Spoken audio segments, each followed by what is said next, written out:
Hello everyone and welcome to a new episode of The Bug Warrior. In today's episode I will guide you through probably the hardest boss fight in the game so far, Azmadi, the Faridun Prince. This fight is insane. If you thought that Tavakai was bad, this guy is worse. I wouldn't be surprised if a lot of players rage quit the game, I was about to do that, or completely stop playing the game when facing this boss, because to be honest it's totally unfair how the code works for this one. Alright, so Azmadi is the final boss in the second interlude in Path of Exile 2. You will find him at the end of the Qimah Reservoir. When you enter his arena you will notice a lot of copies of him. This is not random as these are clones of himself, and during the fight he will use them or their weapons, but we will look at that in a moment. As you can see, he has trapped the Grand Barrier and it's your job to free him by slaying Azmadi. So approach the Grand Barrier and this will begin the fight. This boss has two phases. The first one, the easy one, he has 3 attacks only. The first attack, he sunders the ground in front of him and will deal damage in a straight line. This attack, even though it's one of the easy ones, is almost impossible to read as it happens in an instant, so keep evading as much as possible. His second attack, he throws a spinning sword and it acts like a boomerang, so watch out for when it comes back.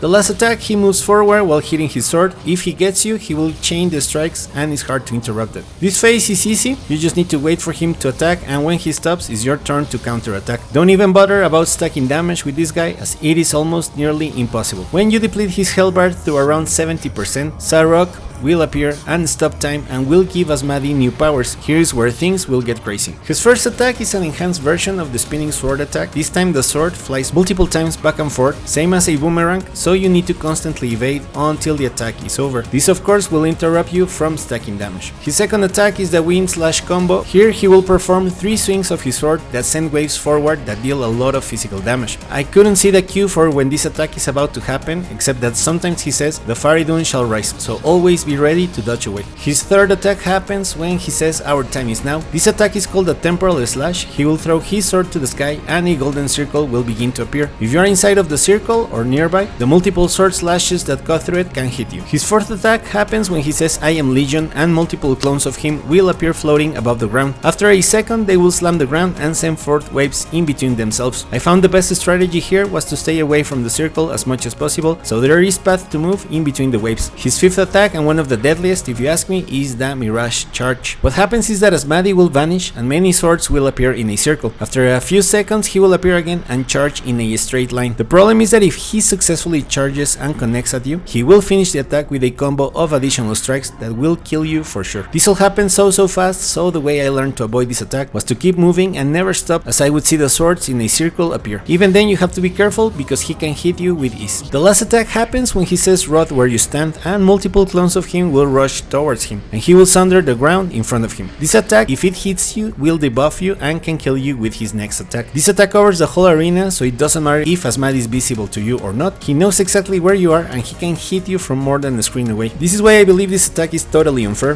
How can he hit you if he can't even see you? And how can this attack go all the way across the arena? The best way for me to avoid it was to dodge to the sides as soon as I would see the clones running to Azmadi. So now that you know all of his attacks, the key to survive and win this fight is to master how to evade the Mirage Charge and the rod where you stand attacks. The other ones, yeah, they're also bad, but it doesn't compare to these last two. Something else, same as with Tavakai, you need to craft flasks that regenerate mana and life on their own, because you will run out of them in the end. This is a long fight and a true test of patience. Even when I finally got him after 1 hour or something of trying, there were a couple of times that I almost died. So despite learning the mechanics, there is some luck involved with this boss, because some attacks are almost impossible to read. That and the fact that he can teleport next to you in an instant makes this fight totally unfair. So there you have it. What do you think of this boss and this fight? For me, it's hands down the worst so far. This is not how I plan to start my day. Please let me know your thoughts in the comments. We reached the end of the video. Thank you very much for watching. If you made it this far and found the video interesting or useful, please consider to share, like, comment or subscribe, and I will see you in the next one.